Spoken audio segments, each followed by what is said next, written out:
আসসালামু আলাইকুম সবাইকে। তোমরা সবাই কেমন আছো? আমি তোমাদের সামনে তোমাদের জাহিদ ভাই আবারও হাজির হয়ে গিয়েছি। আজকে আমরা মহাকর্ষ ও অভিকর্ষ অধ্যায়টার যত প্রকার জ্ঞানমূলক ও অনুধাবনমূলক কোশ্চেন আছে, মানে ক খ, ঠিক আছে, ক খ রিলেটেড যত কোশ্চেন আছে তার একটা সাজেশন দেবো। সামনেই তোমাদের এইচএসসি পরীক্ষা ফিজিক্সের। সো আই হোপ এটা তোমাদের অনেক কাজে আসবে। আম, এই চ্যাপ্টারটা অনেক ইম্পর্টেন্ট ক খ রিলেটেড কোশ্চেনের জন্য। আমি তারপরেও চেষ্টা করছি যে অনেক জিস জিস যেসব কোয়েশ্চেন, মানে যেগুলো আসার সম্ভাবনা খুবই বেশি, সেগুলো নিয়ে সাজেশন তৈরি করা। র্যান্ডম কোনো সাজেশন না যে আমি 50টা ক খ দিয়ে দিলাম তার ভিতর দিয়ে চলে আসবে, ব্যাপারটা তা না। আমি এখানে মাত্র সব মিলায় কোশ্চেন দিয়েছি 11টা। ঠিক আছে, 11টা না 12টা কোশ্চেন দিয়েছি। এই 12টা পড়লে আশা করি এর ভিতর থেকে কমন আসার সম্ভাবনা আছে। বাট তোমার বোর্ডে যে কমন চলে আসবে তারও কিন্তু নিশ্চয়তা নাই। সো আমি বলবো যে সবগুলোই ভালো করে পড়ো, বাট শেষ সময় এসে রিভিশন দেওয়ার জন্য কিংবা একটা বেশি করে যেটা গুরুত্ব দেওয়া বলে, এই কয়েকটা কোশ্চেনের উপরে বেশি করে গুরুত্ব দিও। আমি প্রত্যেকটা চ্যাপ্টার ওয়াইজই ভিডিও বানিয়েছি। প্রত্যেকটা চ্যাপ্টার ওয়াইজ ভিডিও প্লেলিস্ট করা আছে চ্যানেলে, তোমরা দেখে নিও। ঠিক আছে, আর প্রত্যেকটা কোশ্চেনের অ্যান্সার আমি পিডিএফ আকারে তোমাদের দিয়ে দেবো। আমার যে গ্রুপ আছে অফিসিয়াল, আমাদের যে গ্রুপটা, ওই গ্রুপে আপলোড করা আছে। ঠিক আছে। সো আমাদের গ্রুপটা হলো তোমার HSC plus admission QnA group. তোমরা চাইলে এখান থেকে প্রত্যেকটা কোশ্চেনের অ্যান্সার পিডিএফ নিয়ে নিতে পারো। ঠিক আছে, এখানে আপলোড করা থাকবে, সো তোমরা দেখে নিও। আর গ্রুপে জয়েন হয়ে যেও, কারণ তোমাদের সাথে আমরা অ্যাডমিশন নিয়েও অনেক কাজ করব। Hope so. আচ্ছা, ঠিক আছে। এইবার আমরা একটু ব্রিফিং এ চলে যাই, কোশ্চেন গুলো পড়ার চেষ্টা করি, বোঝার চেষ্টা করি। ঠিক আছে, পার্কিং কক্ষপথ বলতে কি বুঝি আমরা, তাই না? আচ্ছা, নতুন একটা টার্ম এটা, যে পার্কিং কক্ষপথটা কি। নির্দিষ্ট কক্ষপথে স্থাপনের আগে একটি কৃত্রিম উপগ্রহকে সাময়িকভাবে যে কক্ষপথে ঘোরানো হয়। ঠিক আছে, মানে একটা নির্দিষ্ট কক্ষপথে স্থাপনের আগে, মানে কৃত্রিম উপগ্রহ যখন একটা জায়গায় স্থাপন করা হয়, তার আগে তো অনেক ট্রায়াল টেস্ট দেওয়া হয় বা টেস্ট ড্রাইভ দেওয়া হয়, তাই না? সো ওইখানে কি করা হয়, সাময়িকভাবে যে কক্ষপথে ঘোরানো হয় তাকে পার্কিং কক্ষপথ বলে। তাকে কি বলা হয়? পার্কিং কক্ষপথ বলা হয়। ওকে। মুক্তিবেগ হিউজ ইম্পর্টেন্ট। মুক্তিবেগ হিউজ ইম্পর্টেন্ট। মুক্তিবেগ তোমার সিকিউতে যেমন তোমার ম্যাথ রিলেটেড কোশ্চেন গুলো ইম্পর্টেন্ট মুক্তিবেগের, সেম ভাবে তোমার জ্ঞানমূলকের ক্ষেত্রেও কিন্তু মুক্তিবেগ ইম্পর্টেন্ট, এমসিকিউর ক্ষেত্রেও মুক্তিবেগ ইম্পর্টেন্ট। সো জ্ঞানমূলকে অবশ্যই তোমার সংজ্ঞা চাবে, কোনো ম্যাথ চাবে না। তাহলে মুক্তিবেগ কাকে বলে? সর্বাপেক্ষা মানে সব থেকে কম, মানে সর্বাপেক্ষা কম যে বেগে, মানে সব থেকে কম যে বেগে বস্তু কণা, এই যে বেগে কোনো বস্তুকে উপরের দিকে নিক্ষেপ করলে, সব থেকে কম যে বেগে বা সর্বাপেক্ষা কম যে বেগে কোনো বস্তুকে উপরের দিকে নিক্ষেপ করলে তার পৃথিবীতে ফিরে আসে না, সেই বেগকে কি বলা হয়? মুক্তিবেগ বলে। সাপোজ ধরে নাও তুমি 5000 কিলোমিটার পার বেগে একটা বস্তুকে ছুঁড়ে মারলে ওইটা পৃথিবীর বাইরে চলে যাচ্ছে, তাইলে কি ওইটা মুক্তিবেগ? না, তাইলেই ওইটা মুক্তিবেগ না। তুমি জানো যে একটা বস্তু, ওই বস্তুটাকে তুমি যদি 3000, মিনিমাম 3000 বেগে নিক্ষেপ করতে পারো, তাহলে ওইটা পৃথিবীর বাইরে চলে যাবে, তাহলে ওইটা মুক্তিবেগ। ঠিক আছে। সো মিনিমাম ভ্যালু, যে মিনিমাম এত ভ্যালুতে তুমি যদি নিক্ষেপ করো, তার থেকে 1 মিটার পার সেকেন্ড যদি তুমি কম বেগে নিক্ষেপ করো, তাহলে ওইটা পৃথিবীর বাইরে যাবে না। সো আশা করি বুঝতে পেরেছো, আর ওইটা ব্যাক আসবে না মিনিমাম যত বেগে তুমি নিক্ষেপ করতে পারো। আচ্ছা, মহাকর্ষীয় দুর্ভোগ কাকে বলা হয়? মহাকর্ষীয় দুর্ভোগ কাকে বলা হয়? একক ভর বিশিষ্ট দুটি বস্তু কণা, একক ভর বিশিষ্ট দুইটা বস্তু কণা একক দূরত্ব থেকে যে পরিমাণ বল দ্বারা পরস্পরকে আকর্ষণ করে, যে পরিমাণ বল দ্বারা পরস্পরকে আকর্ষণ করে, তার সংখ্যাগত মানকে মহাকর্ষীয় ধ্রুবক বলে। তার সংখ্যাগত মানকে কি বলা হয়? মহাকর্ষীয় ধ্রুবক বলা হয়। এটা আমরা ম্যাথের ক্ষেত্রে করে থাকি। সো এখানে সাংখ্যিক আকারে আছে। গ্রহের গতি সংক্রান্ত কেপলারের দ্বিতীয় সূত্রটা তোমরা এখানে ব্যাখ্যা করবা বা লিখবা। ঠিক আছে।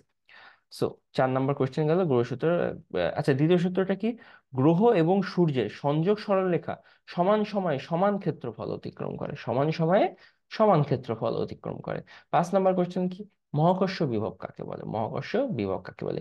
এই 5টা জ্ঞানমূলক কোশ্চেন তোমাদের জন্য খুবই ইম্পর্টেন্ট, খুবই ইম্পর্টেন্ট। সো এই 5টা খুবই ভালো করে দেখবা, অন্যগুলোও দেখবা, বাট এই 5টা বেশি মনোযোগ দিয়ে দেখবা। আই থিঙ্ক বুঝাতে পারছি তোমাদের। ঠিক আছে। আচ্ছা, নেক্সটে চলে আসো। পৃথিবীর ঘনত্বের পরিবর্তনে অভিকর্ষ ত্বরণের পরিবর্তন হবে কি? পৃথিবীর ঘনত্বের যদি পরিবর্তন করো, তাহলে কি অভিকর্ষ ত্বরণের ঘনত্বর পরিবর্তন হবে?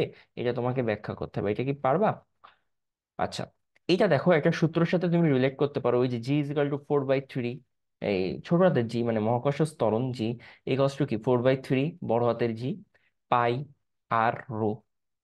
পাই আর রো জি একটা সূত্র আছে না, ওইটা। তাহলে দেখো এখানে কিন্তু ঘনত্বের সাথে পৃথিবীর যে অভিকর্ষ ত্বরণ, ওইটা কিন্তু সমানুপাতিক সম্পর্ক, তাই না? ঘনত্বের সাথে ত্বরণের কি, অভিকর্ষ ত্বরণের সমানুপাতিক সম্পর্ক। অতএব পৃথিবীর ঘনত্বের পরিবর্তনে অভিকর্ষ ত্বরণ সমানুপাতিক হবে। মানে সমানুপাতে কি হবে, পরিবর্তিত হবে। পৃথিবীর ঘনত্ব যেরকম পরিবর্তন করা হবে, ওই সমান অনুসারে বা সমান হারে অভিকর্ষ ত্বরণেরও কি হবে, পরিবর্তন হতে থাকবে। ঠিক আছে, যদি পৃথিবীর ব্যাসার্ধ অপরিবর্তিত থাকে, যদি পৃথিবীর ব্যাসার্ধ চেঞ্জ না করা হয়, এটা একটা তোমার ফিক্সড ভ্যালু, ঠিক আছে, কনস্ট্যান্ট, যে পৃথিবীর ব্যাসার্ধ যদি চেঞ্জ না করা হয়, তোমার পৃথিবীর যে ঘনত্ব এটা যদি পরিবর্তন করা হয়, সমান হারে অভিকর্ষ ত্বরণও পরিবর্তন হবে। কারণ ব্যাসার্ধের সাথেও কিন্তু অভিকর্ষ ত্বরণ একটা রিলেশন আছে। সো ব্যাসার্ধ চেঞ্জ, দেখা গেলো ব্যাসার্ধ কমাই দিলাম, আবার ওই পাশ থেকে তোমার ইয়েও বাড়াই দিলাম, ঠিক আছে, আমাদের ঘনত্বটা বাড়াই দিলাম, তাইলে কিন্তু দেখা যাচ্ছে আলটিমেটলি কোনো চেঞ্জ আসবে না। আসলেও খুব কম পরিমাণে চেঞ্জ আসবে। আশা করি বুঝতে পেরেছো। ওকে। সূর্যকে কেন্দ্র করে ঘূর্ণায়মান গ্রহগুলো আবর্তনকাল ভিন্ন ভিন্ন হয়, ঠিক আছে, অবশ্যই ভিন্ন ভিন্ন হয়, এটা একদম ইজি একটা টপিক। তোমরা এটা দেখে নিও। অ্যান্সার শিট থেকে দেখে নিও, গ্রুপে আপলোড করা থাকবে, তোমরা গ্রুপ থেকে দেখে নিও। মহাকর্ষ বিভবের মান ঋণাত্মক হয় কেন? মহাকর্ষ ধ্রুবকের মান কি হয়, ঋণাত্মক হয় কেন? এটা তোমাকে ব্যাখ্যা করতে হবে। আচ্ছা, এটাও তোমরা দেখে নিও। আশা করি এটা, এগুলো বোঝানোর মতো তেমন কিছু না। পৃথিবীর সূর্যের নিকটবর্তী হলে পৃথিবীর বেগ বৃদ্ধি পায়, কেপলারের সূত্রের আলোকে ব্যাখ্যা কর। এটা অবশ্যই তোমার মন গড়া সূত্র, মানে মন গড়া আলাপ করলে হবে না, এটা তোমার কেপলারের সূত্র অনুযায়ী বা কেপলারের সূত্রের আলোকে তোমাকে ব্যাখ্যা করতে হবে। উনি যেটা বলে গেছে ওইটাই তোমাকে ব্যাখ্যা করতে হবে। তাহলে দেখো, কেপলারের তৃতীয় যে সূত্র বা ল অফ টাইম যেটাকে বলা হয়, তৃতীয় সূত্রকে বলা হয় ল অফ টাইম বলা হয়, তাই না? থেকে আমরা কি পাই? আমরা পাই প্রতিটি গ্রহের পর্যায়কাল বর্গ সূর্য হতে তার গড় দূরত্বের ঘনফলের সমানুপাতিক, মানে ওই যে T² সমানুপাতিক A³ ওই সূত্রটাই বোঝানো হয়েছে। T² সমানুপাতিক A³ বিস্তারিত ব্যাখ্যা তোমরা অ্যান্সার শিট থেকে দেখে নিও। কৌণিক ভরবেগের দিক কিভাবে পাওয়া যায়, ব্যাখ্যা করো। কৌণিক ভরবেগের দিক কিভাবে পাওয়া যায়, এটা কি করতে হবে, ব্যাখ্যা করতে হবে। আচ্ছা, ওই যে একটা সূত্র আছে না, কৌণিক ভরবেগ L = R × P, ঠিক আছে। এখানে তোমার বিস্তারিত তোমার আমাদের অ্যান্সার শিটে দেওয়া আছে, ওইটা তুমি দেখে নিলেই বুঝতে পারবে আশা করি। আবার এটা কি চলে আসলো, সরি। ওকে।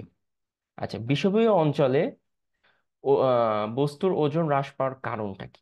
বিষুব অঞ্চলে বস্তুর ওজন কেন হ্রাস পায়, এটা কি জানো? আমরা জানি কি ওজন হচ্ছে বস্তুর ভর। ওজন কি বস্তুর ভর আর কি অভিকর্ষ ত্বরণের কি গুণফল না? ওজনটা কি বস্তুর ভর আর অভিকর্ষ ত্বরণ মানে 9.8 এর গুণফল না? তো বিষুব অঞ্চলে কি হয়ে যায়, অভিকর্ষ ত্বরণটা কমে যায় না? তাহলে আলটিমেটলি অভিকর্ষ ত্বরণ যদি তোমার কমে যায়, তাহলে ওজনও তোমার হ্রাস পাচ্ছে। ভর ইন্টু ওজন ইকুয়ালস টু কি, ভর ইন্টু অভিকর্ষ ত্বরণ, তাহলে অভিকর্ষ ত্বরণ কমে গেলে ওজনও কমে যাবে, তাই না? কারণ কি ওজন আর অভিকর্ষ ত্বরণ সমানুপাতিক সম্পর্ক। তাহলে অভিকর্ষ ত্বরণ বিষুব অঞ্চলে কমে যায়, মেরু অঞ্চলে বৃদ্ধি পায়। ঠিক আছে, আশা করি তুমি বুঝতে পেরেছো।